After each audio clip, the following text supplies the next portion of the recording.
like, there we are. Every single time we just start dancing. Amazing. I love it. Very cool. You just get rolling and then it stops though. I need the whole song. Like I need the whole song. We need the whole song. I don't know if anybody would stay.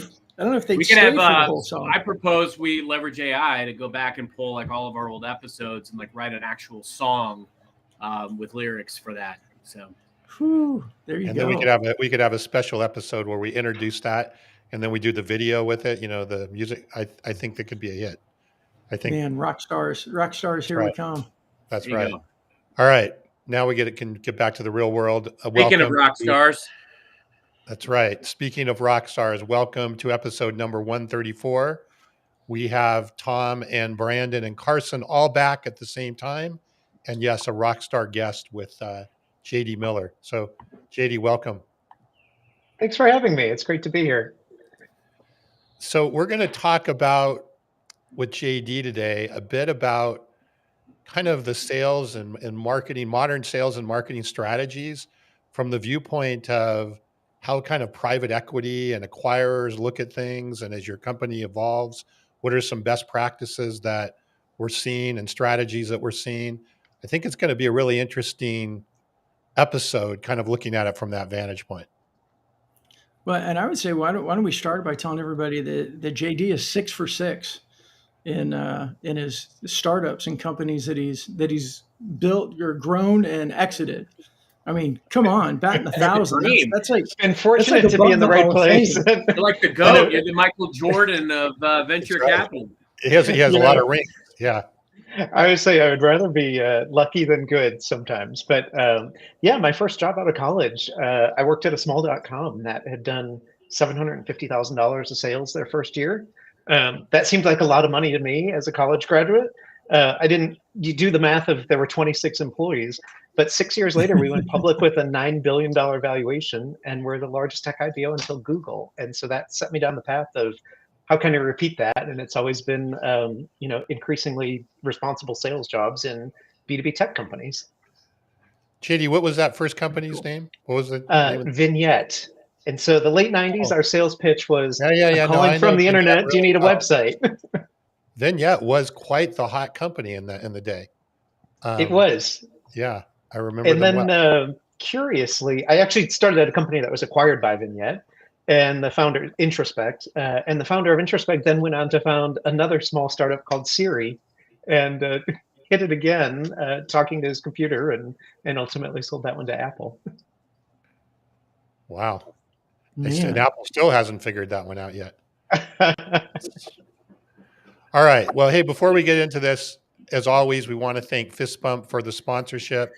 Brandon, any upcoming webinars, shows, anything that we should be talking about? We don't. The only thing is I've started another show. It's called Revenue Through Reputation. And we get a bit more granular outside of just the sales part, but we talk more about the using content to grow reputation for individuals, but also for the brand. So that one, come join me on that one. It's Tuesdays at 11 a.m. Eastern. You can do a search for Revenue Through Reputation, has its own LinkedIn page and all that as well. Or on the podcast, it's got its own channel. Awesome. All right. Well, and you had a couple of webinars last week, I think, with Mark Hunter, or was that already? That was like 2 weeks ago. Yeah, we've got another one coming up in May. I don't think we're ready to promote it yet, but we've got another one coming up on that 1 hour a week LinkedIn playbook for busy CEOs. Okay. All right. Well, then let's get into it. Let's do it. So JD, tell us, kind of a little bit about what you do now and your background, and then we'll get into some of these questions or kind of taking us through some of these strategies. Yeah, fantastic.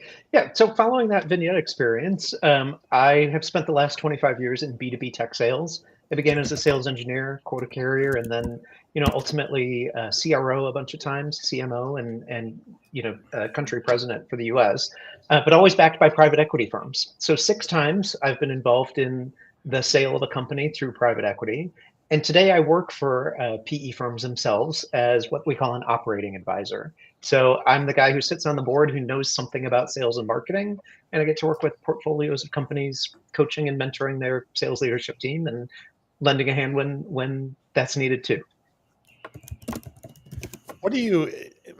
and we may get into this, but at a high level, do you think that there's any sort of special approach, strategies, or whatever that you need to be thinking about when you're working with private equity in terms of, I know obviously every private equity is different and they have different strategies on how they purchase and so forth, but generally private equity is not venture capital, right? So they're Right. looking to bring in something that has some profitability, has some growth and profits and so forth. I assume in most cases, they're not looking for the startup that's burning $10 million a month going through the process. So therefore you have to kind of look at the world through a little bit of a different lens, I would suspect, as it relates to sales and marketing. Is that accurate? Yeah, that's exactly right. And I think one of the things that I really like about private equity is, we always have an eye on an exit, getting out of the investment in 4 to 5 years. So it creates a lot of urgency for, you've bought a company that's got something going really well. How can we implement a playbook to double down on that and, make it go faster? And so what I've done is I've collected kind of the best practices from the PE firms I've worked with and consolidated them into a book that's called the CRO's Guide to Winning in Private Equity, where we talk about those specific unique things to the ownership structure. So where do we want to start, Brandon? Yeah, Carson, should we start with the kind of, go ahead, Carson, go ahead. Yeah, I'd say, I mean, you've got me intrigued right out of the gate. I'm always interested in the common themes that you're seeing and the successes, but also practical application. How can people today make pivots in their business model that will be advantageous for them? Like what should people be thinking about today, the CROs? Okay. So for me, it's about repeatability of process. Most of the companies that I see in the PE firms I'm working with are doing maybe $30 million in ARR. They've just graduated from that kind of founder-based VC-backed, and they have between 30 million and maybe $300 million of revenue. And the biggest pivot for that is, how do you take what you did really well as a small startup company and implement a repeatable process? And so a lot of the work that I do with my CROs is to say, how do we get the intelligence out of your head? How do we implement a repeatable sales process? How do we identify your ideal customer profile, your ideal buyer? What are the sales stages you go through? Because usually in our time together, you're going to go from a team of maybe 5 or 6 sellers to maybe 200 sellers. Yeah. And so it's implementing a lot of repeatable systems and management structures that make sure all 200 of us are doing the same thing in the same ways. What do you think are the common missteps that CROs are taking today? I think a lot of the early, the early kind of stage of that smaller revenue, a lot of those CROs struggle with graduating to be the leader and the enforcer instead of the super salesman themselves. A lot of people get in that seat in a small startup because they were the person who could sell it on their own. And a lot of the work that I do is talking about, how do you now, let someone else do what you're comfortable in, and have you do the thing that only you can do, which is strategic. And then I think the second big challenge that we see a lot of CROs is signing up for a number without a plan. You hear from private equity, you've got to grow 20% this year. And I think a lot of CROs get into trouble where they go to a board meeting and they say, yep, I'll sign up for 20% more number. And they don't know how they're going to do it. And so we really need to break down what's going to be new logo, what's going to be sale of your new product, what's cross-sell into your install base, what's happening with customer satisfaction and churn. Because if I'm a $100 million company, I don't have to just sell $20 million more if I've got 10% churn. So kind of understanding all of those puts and takes in the annual plan is another really big piece that I spend a lot of time with CROs on. There's a lot of moving parts there. I mean, especially when you go from a transition from being like the main producer with the small team, there's a lot of behavior that we need to put down and new behaviors that we have to pick up. And then on top of that, you've got this pressure of a 20% growth and managing new systems and new people. That just seems like a real challenging environment. It can be. I think the biggest skill to kind of develop there is getting really comfortable with data and data analysis. Or if you're fortunate, hiring a revenue operations person who could sit by your side and produce data. I was a social scientist in training. I have a PhD in communication. And so I believe everything about a sales process, is persuasion that you can measure, and it's a science that if I say this to you in this way, I'm going to get this result. Really great CROs or really great rev ops leaders are able to help unpack, the call recordings, all the things that we see happening in emails, everything in your CRM system, and understand, when I do this, what's the result? How do I tweak what my input was to get a better result? And so kind of data facility is a really core key skill.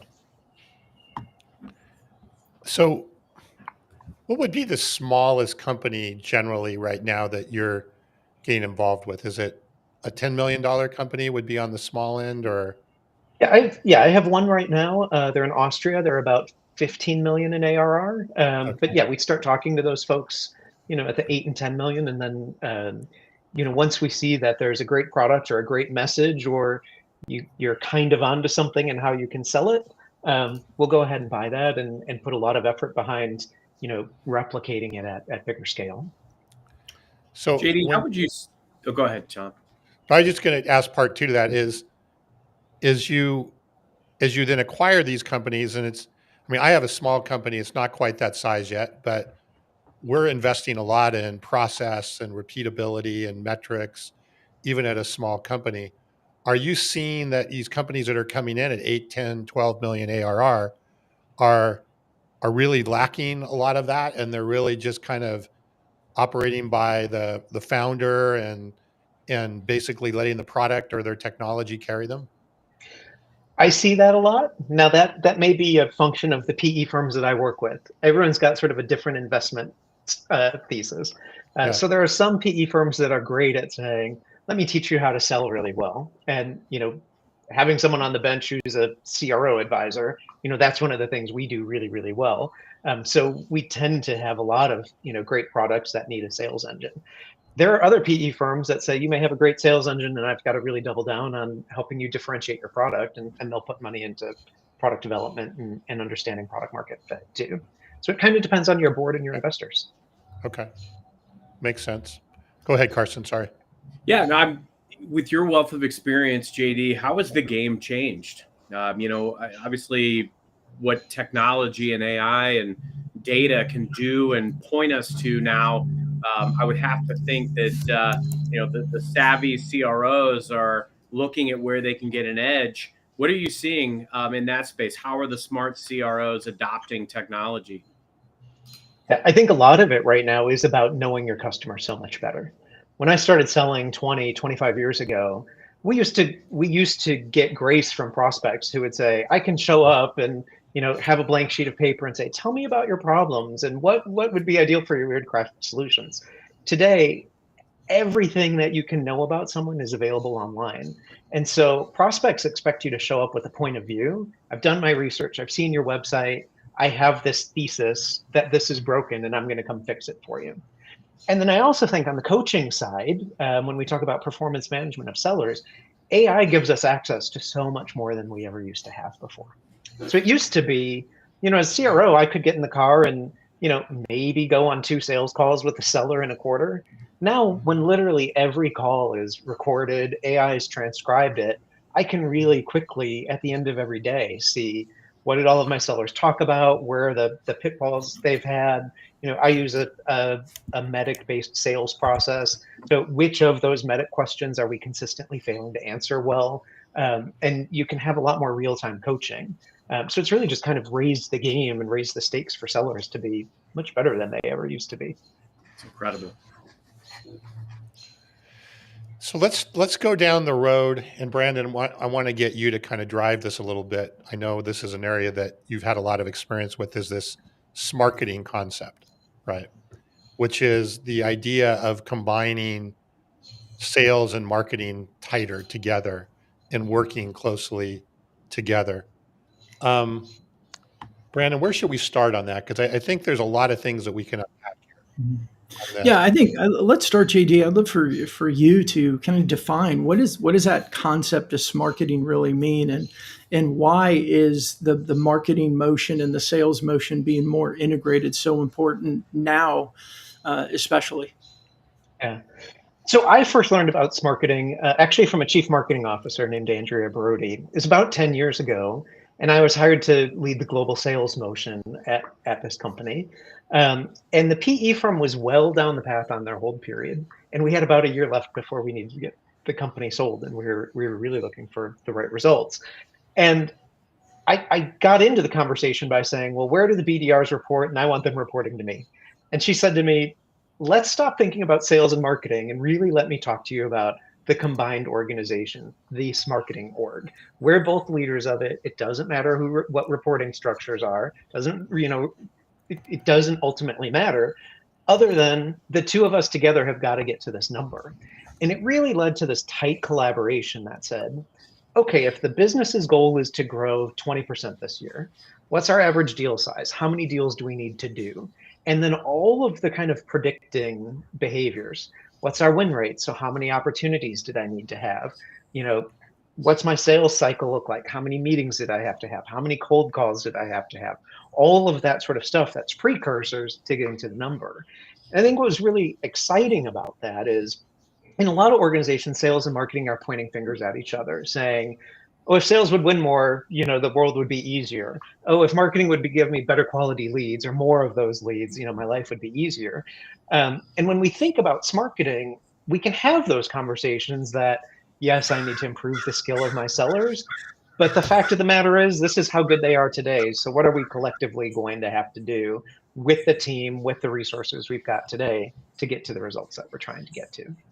And so then ever since then, whether it's, a sales leader and a marketing leader who hold hands, or increasingly, I think people aren't spending as much money on executives, as we're landing on a single CRO who owns both sales and marketing teams. It's really aligning all the resources on the common vision and all of the inputs that are going to get us there. Jay, when you talk about alignment of that in a tactical way, I mean, what does that look like week to week and month to month, and getting these marketing motions and these sales motions aligned? And I'm assuming the goal, of course, is more conversations, more at bats. What does that practically look like, though? Yeah.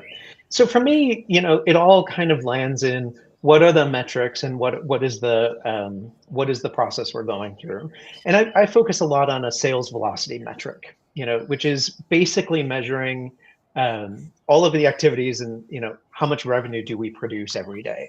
So it looks at total number of opportunities times conversion rate times deal size divided by the number of days in our sales cycle, and that's how we get to sales velocity.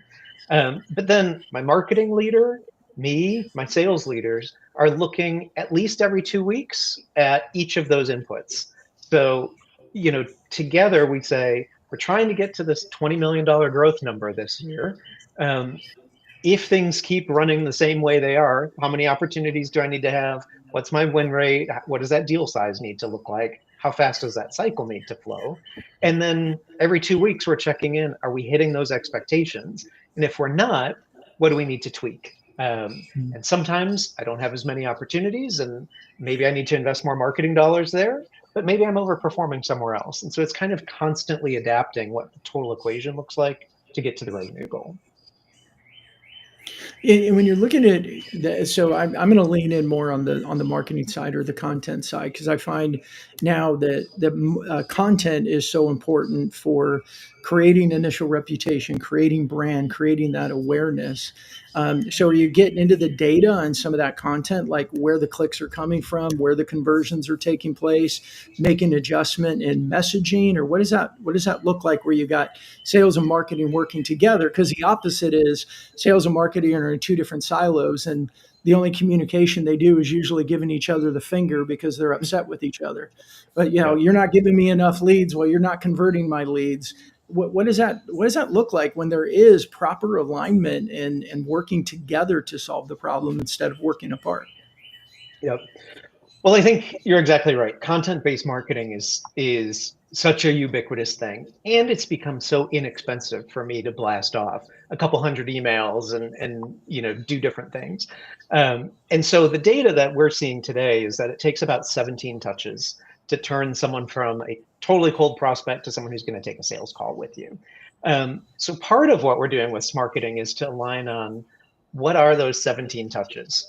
Some of them is going to be consuming a blog post. Some of those is going to be a banner ad retargeting that comes from marketing. Some is going to be a BDR cold call, a seller call, a connection on LinkedIn. And so part of what we're doing is, it's almost like account-based marketing, that we're looking at our prospect list. Have we made all the 17 touches in a short amount of time? Is everyone doing their piece?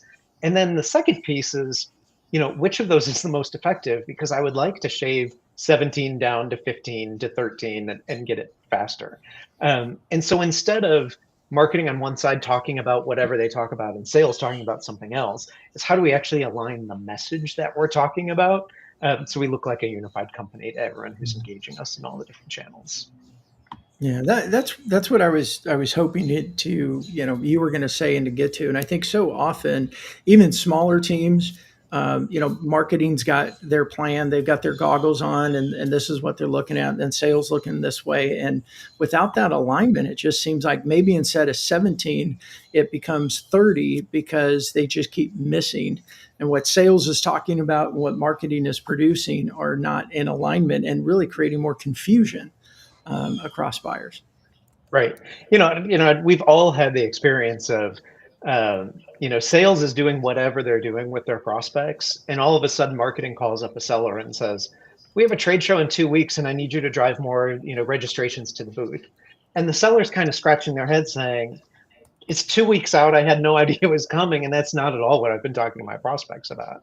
So, how do we get kind of a content calendar and a messaging calendar that, you know, every time we're talking to the market, we're saying some of the same basic things? And then, the other part of that is knowing that the message that works today is not necessarily the message that's going to work tomorrow. Really early on, I had a sales mentor tell me every product you're going to sell has one of three pitches. You either have to buy my product because it helps you comply with the law, you'll go to jail if you don't do it. You're going to buy my product because you're going to sell more and make more money with it, or you're going to buy my product because you're going to cut costs with it. Now, it used to be a couple of years ago, we were talking all about growth and all of these exciting new AI tools that are going to make your sellers more effective. Now, all of a sudden in the US, we're looking at the economy and we're saying, are we in a recession? Are we not? What's the stock market doing? And a lot of people are pulling back. And so those messages about cost cutting, risk reduction are way more relevant. And so really good sales and marketing leaders are kind of taking that pulse and figuring out, yep, sellers, I used to talk to you about, buy this thing for 15% growth. Now you're going to shift your message and you're going to talk about buy this thing and you can reduce 3 heads out of your organization with it. Yeah, I like Dominique's comment. Maybe 17 cold calls is all we need to do to get those 17 touches that are there. So well, and hopefully it's not all cold calls, right? I mean, in the best organizations, it's all that other stuff. No, we've got to do something right that actually creates the demand and builds the trust versus just the cold call of the day. Where do you think this marketing strategy should start to evolve? Do you think that should be happening right from day one in a company? We have startups and we have really all size companies, I think, that listen to the show. And, where would you say, is that something you should be building in the DNA from day one? Brandon, it sounds like you're on a golf course with all these birds and everything. Keep the windows open. I got birds out there. Hey, these are good. These are good AirPods, aren't they? I think it's something that does start from day one.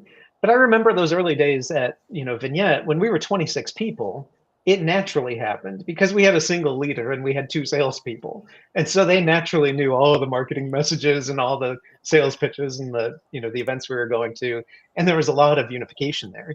I actually think SMarketing becomes more important, once you've expanded beyond a single office and you've got now some of your team is co-located in this place and some might be down the street or across the world. And now you've got to start really being intentional about communicating what we're doing and lining that up. And it's really important to do in the annual planning process. And then it's really important to keep refreshing and staying on top of week by week and month by month. So I have a selfish question for you, and then we'll go on to the next one on the agenda. But my software company sells predominantly to manufacturers and wholesale distributors that are private equity owned. The majority of them, or a large percentage of them. Are you seeing that private equity owned companies are slowing down on their growth plans or saying, hey, and you don't worry about growing 20% this year, but it's okay to slow down, or, kind of cut some expenses and shore up? Or what are you seeing as it relates to the private equity? Like I said, it's a very personal, Yeah, no, it's a self great question. question. So private equity ultimately tries to drive to what we call a rule of 40 company. And so Sure. rule of 40 is you're adding your profitability and your growth, and those percentages together need to add up to 40. So, are we slowing down on growth? I mean, if you're going to get there on profitability, yes, you can take your foot off the gas on growth. If you're not a super profitable company and there's not a lot of obvious stuff to do there, then growth is still really very important to you. And so I think, when your company was bought, we bought it with some investment thesis of what the next 3 or 4 years was going to look like. And we really need to make good on that.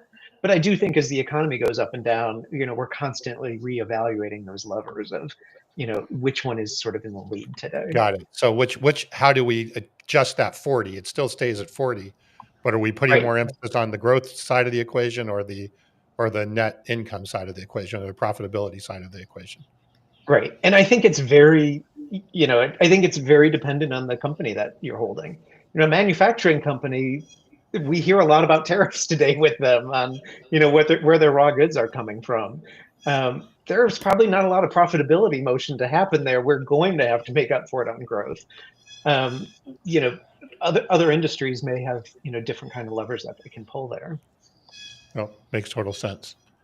So, Carson, one of the things we wanted to talk about today was, and I think maybe you cover this in your book, JD, is performance improvement plans as kind of a management tool, or so forth. And I know, JD, you have some suggestions or strategies with that, but Carson, I know you do a lot with this at Microsoft. So be interested in both of your takes on these, and kind of what you're seeing in this area about how you use these performance improvement plans as kind of tools for growth versus, I think, as you said, JD, punishment as an alternative to punishment. Yeah. I mean, it's sometimes controversial because I believe that everyone should be on a performance improvement plan all the time. But the reason that that's controversial is that there are so many companies that aren't having performance conversations until things are going really badly. And then the performance improvement plan really is just some HR paperwork we're going to go through so that you don't sue us when we fire you. And I think instead, if we can turn that on its head and say, every employee, every 90 days, we're going to sit down, we're going to talk about what's going well, we're going to talk about what's not going well, and we're going to come up with ideas about what are you going to do in the next 90 days to continue to become better, building skills and grow your performance. That's a great performance improvement plan that helps all the boats rise. Carson, what's your experience with this? Yeah, JD, and look, I know you have a lot of great experience coming in and really helping define and set culture for selling. I think the problem with the PIP, as it were, is that it has a negative connotation by default because of how it's been used historically in a lot of scenarios and organizations. I agree with your sentiment. I think, I've been tasked a few times in my career to coming into new organizations or new teams or new situations or failing teams or pre-existing teams to build sales culture or to redefine the team. And one of the things that has been a very valuable resource and tool has been the improvement plan, or at least the thematic element that maybe we didn't call it an improvement plan, but the reality is it is. And what we're doing is we're assessing the current state, right? We're looking at what's working, what's not. What are the strengths? What are the areas of opportunity? Doing kind of that SWOT analysis on your team and also on your people. I believe everybody has earned the right, by and large, to be in the seat that they're in at the time that they get that seat. But sometimes the seat changes. Sometimes the dues to be in that seat shift. It's up to us to make sure that we and everybody that works for us is, bringing that day one energy, being the person that we promised to be on interview day, while the company gives us the tools, the resources, the training to be successful. Now, with an improvement plan, it's important to kind of draw that line and say, okay, this is where we are. This is where we've been. What we've discussed previously as far as the areas where we need to be improving, the steps in the action plan that we agreed upon in order to see that improvement. And it all comes down to process, right? Because if you have the right people doing the right process, your probability of success is very high. Now, the people change and variables around the people shift. The outcomes that we're driving with process shift. And so it sometimes will cause the need for new process or pivoting in process. But I think that's why the improvement plan is so paramount. We're going to look at where we've been, where we are, and where we need and want to go, and we're going to agree on a plan to get here. Now, when we get to this place in time, we've got to look back at the sum of the parts, and we've got to realize, did we take those steps? We either have or we haven't seen improvement. If we haven't seen the actions that we agreed upon, we have a new challenge and we have a new problem. And I think that's where that write up or that performance plan can take a different connotation and tone. But frankly, JD, back to your point, everybody should be on a trajectory of improvement every single day. I love the idea of knocking down the negative connotation of a performance improvement plan, because we should all be working on the ways that we can improve every day, because we're going to need to be able to be invaluable now and into the future. I read an article on LinkedIn the other day that was about just that. I have zero fear about AI replacing me, because everything I do is try to be as valuable as I can be to the people in my sphere, the people I serve, my colleagues, my leadership, my customers. And by doing that, I'm working to be valuable. But I've also got to take on these tools. Now, I read a study a couple months ago where individual contributors using a legion of AI agents will be more productive and efficient and impactful in driving more outcomes than full existing human teams that we have today. Now, that isn't the reality today, but it's where I believe the work world is going to go. And so we need to right now be challenging ourselves to improve, to be invaluable, but also leverage every resource at our fingertips to unlock success. Right. And it's how do we develop those skills?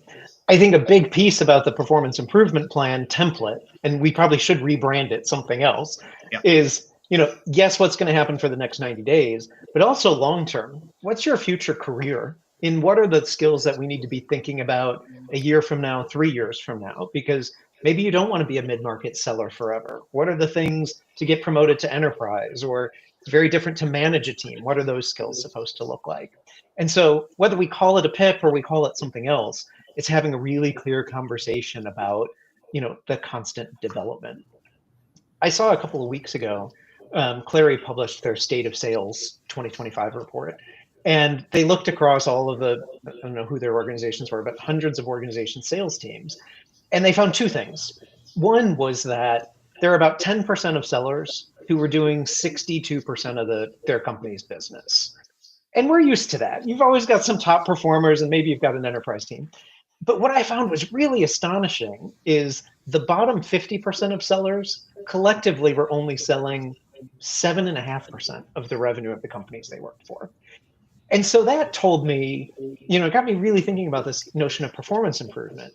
You didn't hire half of your sales team of just terrible sellers. Something has shifted in the environment. That just means what they used to do when you hired them is no longer what you need them to do. And so the solution doesn't have to be go fire half of your team and replace them with new folks. It's how do we talk about improving the performance? How do we talk about, the economy's shifted, here's a different message you need to deliver, and training people and developing that skill. So am I hearing you say that really everybody on the team, and maybe even on the marketing team as well, if you take the SMarketing approach, should have some sort of PIP that and how frequently would you review those? Is that a quarterly effort every 6 months, or how frequently would that happen? I like to do it quarterly. Now, I hope that every individual contributor is having a weekly one-on-one with their manager where they're talking about, all sorts of things and hopefully having some development. But at least quarterly, that conversation with the manager should be a little bit more structured, where we do a retrospective on the last 90 days, a forward look on the next 90 days, and we identify, what are the skills we're going to develop together and how are we going to get there? And when I've done that, I've had higher performing teams. It also makes writing annual reviews really easy for me. You take all the quarterly ones, you staple them together, and it's conversation. I think the worst organizations. Go ahead. No, I was going to say you could have a top seller, right, that's killing it from the numbers perspective, but it doesn't mean that they still shouldn't be thinking about how are they improving as it relates to their use of AI, or there's certainly areas that they can continue to improve on or prepare for, even if they're killing it with their numbers, right? So it's not just the Exactly lower right. half that's getting the PIP that's there. Right. Yeah, and that, the PIP is, or the performance improvement discussion is not a punishment. So yes, a top seller should have an improvement plan. How are you going to continue to refine your skills and become even better? You're a top individual contributor today.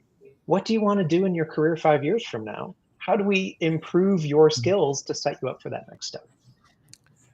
So here's a And I question I think, find oh, go ahead, Brandon. when well, as I say, when I looked at the topic around PIP, I mean, this sounds to me much more like a personal development plan. It's not so much the improvement side because it's like, hey, we can acknowledge. Generally, I think the thought is PIP means you're sucking it up and you're going to get fired.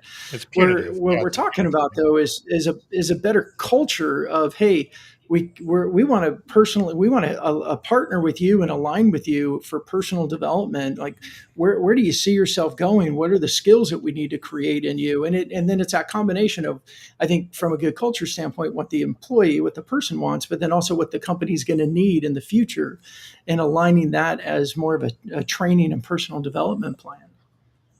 that's right. Is that what I'm hearing? That's right.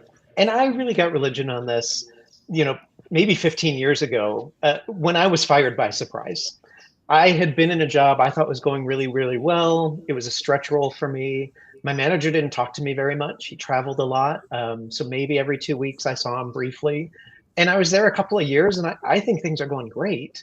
And the head of HR took me aside one day and said, JD, how do you think things are going for you? I said, I think it's going great. And the head of HR said, no one else does. And here's your PIP. We're firing you. And, you've got 30 days, but really, start interviewing. You're going to find something else. And, you know, I thought about that for a second, and I realized if we had had that conversation 6 months before, a year before, maybe I could have developed the skills that they were looking for and, had a better result and not gotten fired.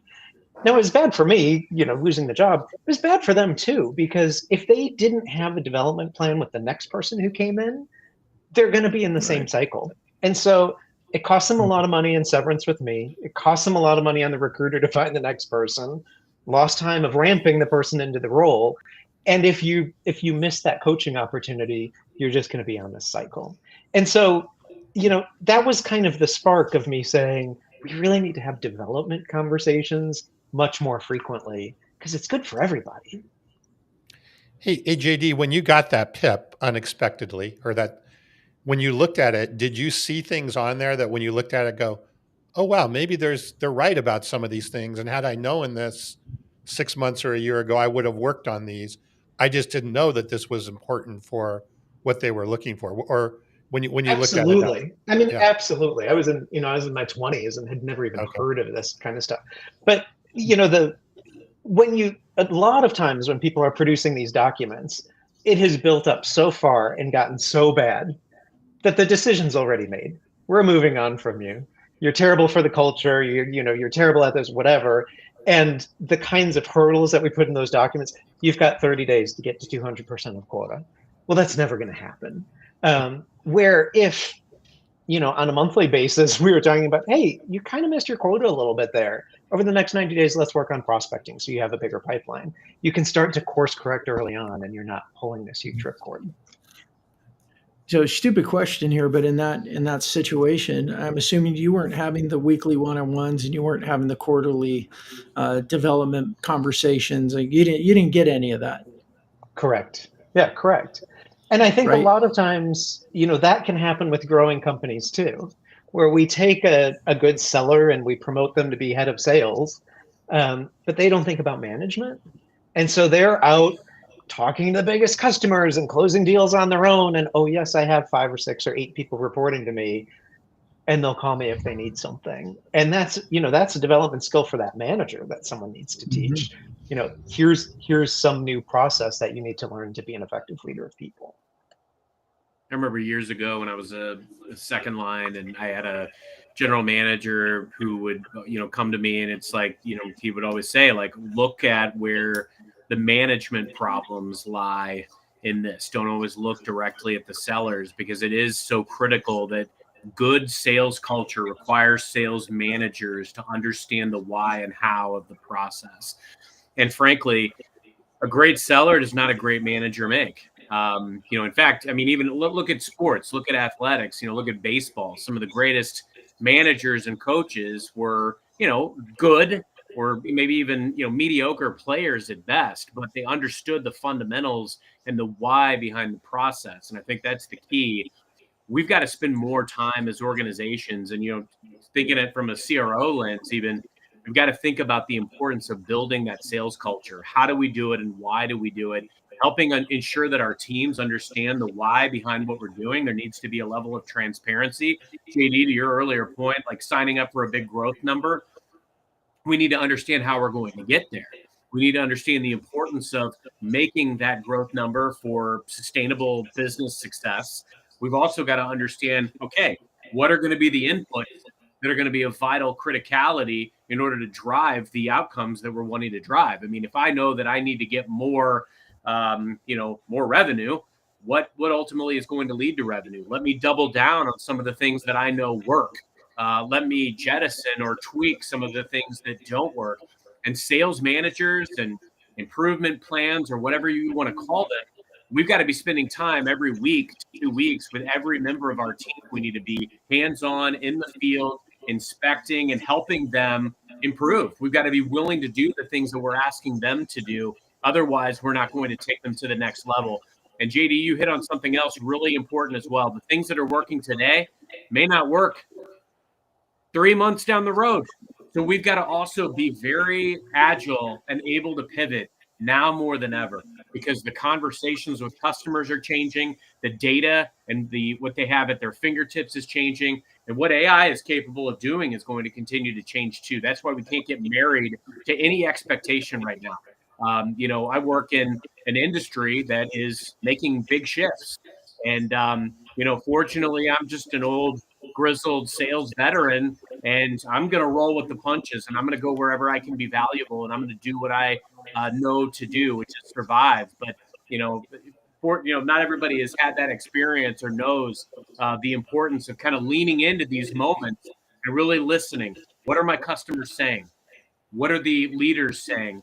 How can I be the problem solver in this day and time? That's right.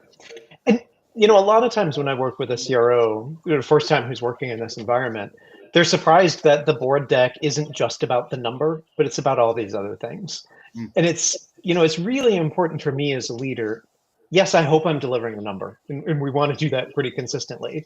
But I don't want to be delivering the number just because I have one super seller who's saving the day for me. I really do want to be running an organization where 80% of the team is getting at least to 80% of the quota 80% of the time. Because if you're hitting your number, but you've got all this huge churn, am I running a terrible culture that my sellers hate working for me? Am I turning over a lot of people because I'm not developing them? We know that there's always going to be someone who has to leave. Maybe I did make a bad hire. I do need to fire somebody. People are going to leave and have babies and do stuff like that. But if it's more than 10% of the organization is turning over, that's on me as a leader by not creating an environment that, I'm spending money on all of these salaries. We should be getting some return on all of them too. That's why you got to stay at the pulse of your team and your org. You've got to understand what makes these folks tick. How do I turn this into a destination team? How do I turn this into a destination organization? Survey your people, know what they care about, and actually make changes and make decisions based on their feedback when you can. You're not always going to be able to, but if they can see that they are a part of what you're doing and that they matter and their voice matters, and you're working as an executive to build a bench roster and attract new talent in the plethora of ways that you can do that now with social media and with doing proactive outreach with recruiting. There's so many ways that you can make your organization and your team a destination. And the social scientist in me and the communication PhD in me says, at the end of the day, the solution to a lot of problems is more communication. When you have a cultural challenge going on, and it's happened to me too.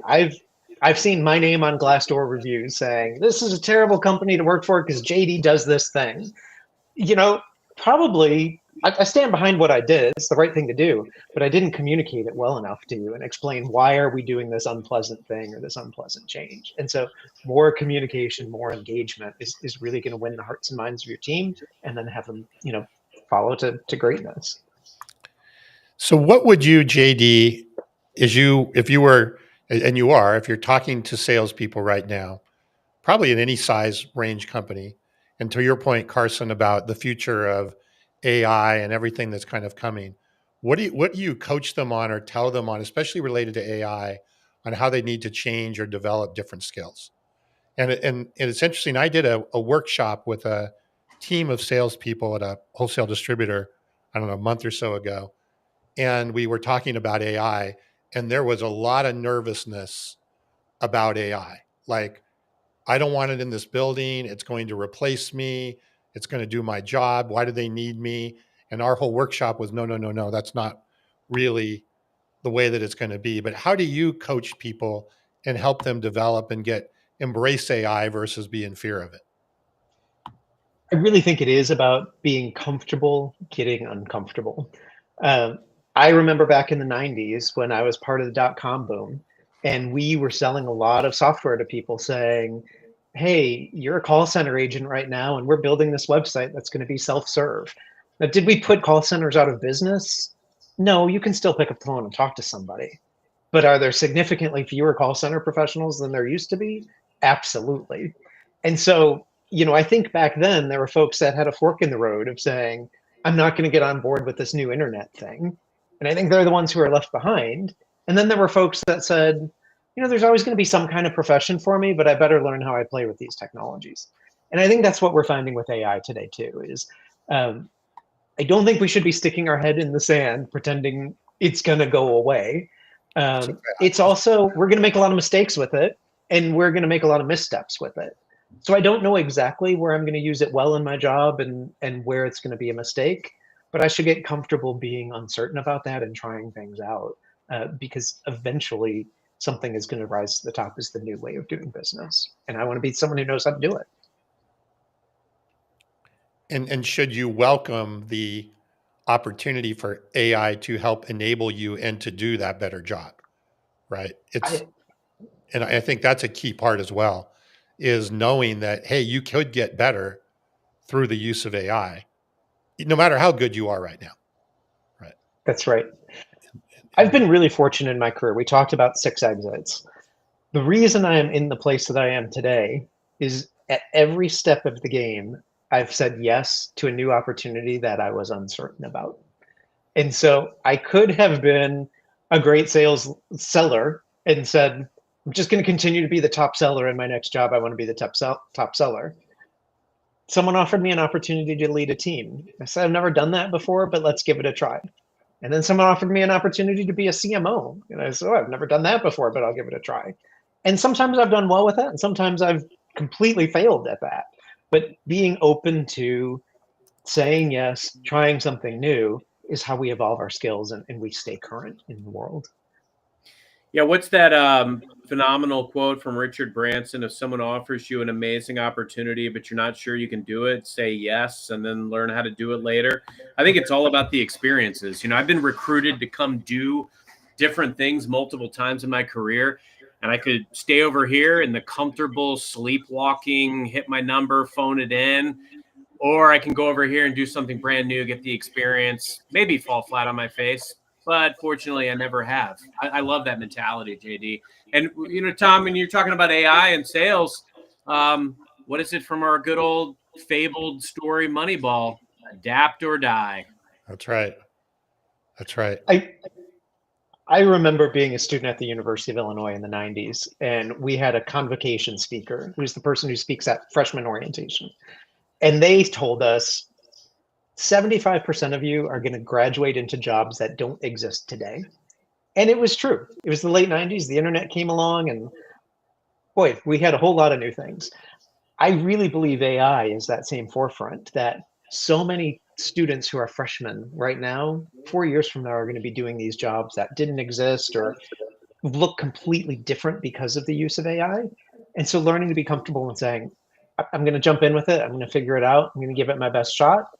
And then hopefully I'm going to have conversations with my manager regularly about what's going well, what's not, and we can keep course correcting and getting better at it. And they'll have great, phenomenal careers too. So as we wrap up here, I'd love to get a few tips from you from your book. The book is called The CRO's Guide to Winning in Private Equity. Is that right? That's right. What would be, I don't know, maybe 2 or 3, if you were to pull out a couple of 2 or 3, good tips from the book that people could take away from to really be thinking about, obviously not just in private equity, but to winning in general in this sort of modern sales age? Thanks for asking. So the book is structured as a year in the life of a CRO, and it's got about a dozen downloadable templates for all the things you need to do to go through your year. So there is a performance improvement plan, coaching conversation template that you can grab today and implement with your team today. The biggest things for me for success, I spend a lot of time talking about the annual plan and really helping people sign up for a number that's not just a pie in the sky number, but where they've written on a single sheet of paper, these are the ways I think I'm going to get there through customer churn, retention, cross sell, upsell, new logo sales, and all of that sort of stuff. So tip number 1 is have a plan that you can measure against through the year, because it's going to help you stay kind of course corrected. And then the second big thing, I talk a lot about board communication. It's really leveraging your board members and people like me on the board who are there to help you. I think a lot of folks, we're used to winning and we don't want to disappoint people. And CROs tend to have pretty short tenures. 18 months is the average tenure of a CRO before they lose their job. And a lot of times it's not because they missed their number, it's because they didn't communicate that they were going to miss their number. And so in the same way, we should be managing down and talking to our sellers every month about what's going well and what's not. CROs need to be talking up to their board on at least a monthly basis. I actually like a weekly email, and you can get a template out of the book on that too. That just keeps them in tune on, here's what's happening with the number, here's what's happening with my headcount, here's what's going well, here's what's not, so that you're not showing up on a quarterly board meeting and dropping a terrible bomb that results in you getting fired. You're showing up to that meeting maybe with the same news, with a board that says, we knew it was coming, and how do I collaborate with you and continue to improve your performance down the line? That's great. And your book is on, I assume, on Amazon or... You'll find it everywhere. So it's globally, all of the Amazons, your local bookstore has it, and you can find it through my website at jdmillerphd.com. I am going to get a copy. There sounds like there's some really good stuff. Excellent. Carson, any final questions before we wrap up here? No, this was I love this episode because it was very unique in, kind of the annals of mastering modern selling, but a lot of nuggets that any executive or any sales leader or frankly, any individual contributor can kind of pick up and run along with. JD, was there anything else that you were hoping to impart on our audience today that you didn't get the opportunity to yet? I could talk to you guys forever, but I've really enjoyed our conversation so far, and keep learning and keep developing. Yeah, no, thank you so much. I think you gave us a lot of really good food for thought, and how we can reframe the improvement process, all the way to some of the really eye-opening statistics around CRO tenure and things of that stature, and the things that we can do to really own that process. The thing that you said that I love the most, JD, was when you talked about what you learned from even Glassdoor reviews and how you acknowledge that.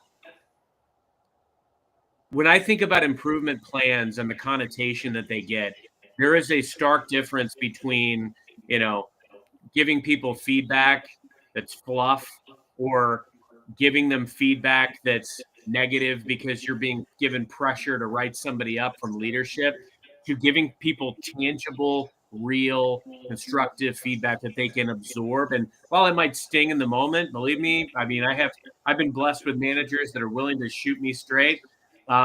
might sting in the moment, but that you can take and turn into something very constructive and be a better leader and communicator as a result.